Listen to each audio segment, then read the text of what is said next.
Hi friends, welcome to my channel crazy Neetu.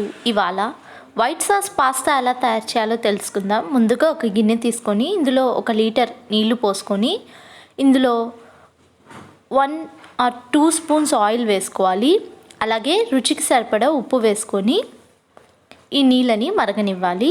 ఈ నీళ్ళు మరిగేలోపు ఇందులో మ్యాకరోనీ వేసుకున్నాం. మనం ఇక్కడ మీరు ఎలాంటి మ్యాకరోనీ అయినా తీసుకోవచ్చు. నేనైతే ఇవాళ ఈ షేప్లో ఉండే మ్యాకరోనీని తీసుకున్నాను. ఈ నీళ్ళన్నీ బాయిల్ అయ్యి అలాగే మ్యాకరోనీ కుక్ అయ్యేదాకా ఉంచుకోవాలి.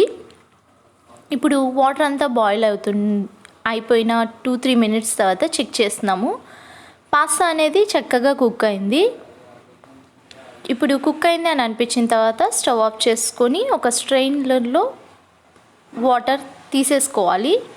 దీని మీద చల్ల నీళ్ళు పోసుకోవాలి. ఫ్రిడ్జ్లో వాటర్ పోసుకుంటే ఇంకా బెటర్.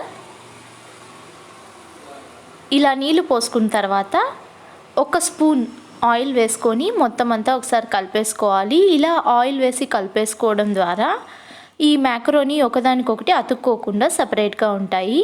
అలాగే స్టవ్ వెలిగించుకొని ఒక కడాయి పెట్టుకొని అందులో కాస్త ఆయిల్ వేసుకొని ఆయిల్ హీట్ అయిన తర్వాత గార్లిక్ వేసుకోవాలి. తెల్లగడ్డలు చిన్న చిన్న ముక్కలుగా చాప్ చేసుకున్నవి వేసుకొని ఫ్రై చేసుకోవాలి. అలాగే పచ్చిమిరపకాయలు, ఉల్లిపాయలు, అల్లం కూడా వేసుకొని హై ఫ్లేమ్లో ఫ్రై చేసుకోవాలి. ఇలా కంటిన్యూస్గా బాగా కలుపుకుంటూ ఫ్రై చేసేసుకోవాలి.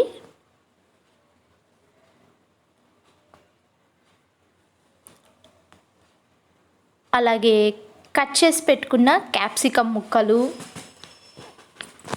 క్యారెట్ ముక్కలు కూడా వేసుకోవాలి.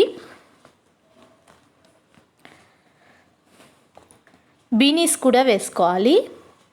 వీటన్నిటిని హై ఫ్లేమ్లో బాగా ఫ్రై చేసుకోవాలి. హాఫ్ కుక్ అయ్యేలాగా ఫ్రై చేసుకోవాలి. మొత్తం కుక్ చేయకుండా హై ఫ్లేమ్లో స్టిర్ ఫ్రై చేసుకోవాలి. ఇలా చేసుకోవడానికి 2-3 నిమిషాలలో ఇది ఫ్రై అయిపోతుంది. ఇలా సన్నగా చాప్ చేసుకుంటే ఇప్పుడు దీన్ని ఒక ప్లేట్లో తీసి పక్కన పెట్టేసుకున్న తర్వాత అదే కడాయిలో నేను ఇక్కడ వెన్న వేసుకొని 2 స్పూన్ల దాకా మైదా వేసుకొని మైదాని ఫ్రై చేసుకుంటున్నాను. వెన్న అనేది మీకు ఇంకా ఎక్కువ క్రీమీగా కావాలనుకుంటే ఇంకాస్త వేసుకోవచ్చు. పిల్లలకైతే ఇంకొంచెం వేసి చేయొచ్చు, చాలా టేస్టీగా ఉంటుంది. ఇప్పుడు మనం వైట్ సాస్ చేసుకుంటున్నాము. మైదా ఇంకా వెన్నలో ఫ్రై చేయాలి. మైదాని కలర్ మానకుండా ఫ్రై చేసిన తర్వాత మొత్తం పచ్చివాసన అంతా పోవాలి. అప్పుడు దాకా దీన్ని అప్పుడప్పుడు ఇలా కలుపుకుంటూ ఫ్రై చేసుకోవాలి. ఇది పూర్తిగా ఫ్రై అయిపోయింది అని అనిపించిన తర్వాత ఇందులో మనం పాలు పోసుకుంటున్నాము. 1 నుంచి 1.5 కప్పు దాకా పాలు పోసుకోవచ్చు మనం ఇందులో. అప్పుడే క్రీమీగా వస్తుంది.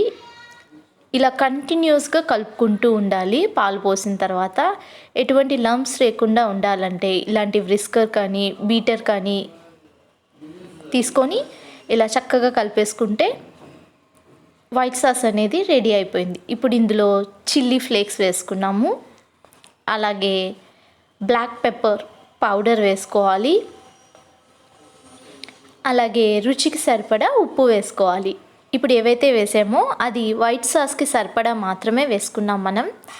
అలాగే ఆల్రెడీ ఫ్రై చేసి పెట్టుకున్న వెజిటేబుల్స్ని ఇందులో వేసేసుకొని కంటిన్యూస్గా బాగా కలిపేసుకోవాలి.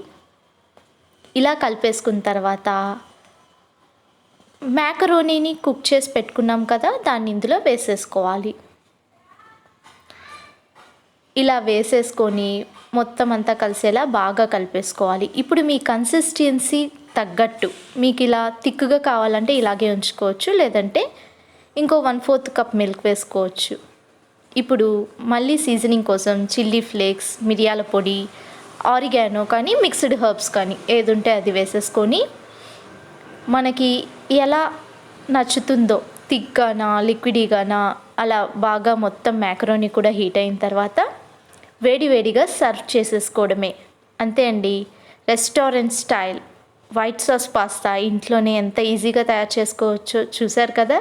మీరు తప్పకుండా ట్రై చేయండి. ఈ వీడియో మీకు నచ్చినట్లయితే తప్పకుండా లైక్ చేయండి, షేర్ చేయండి, ఛానల్ సబ్స్క్రైబ్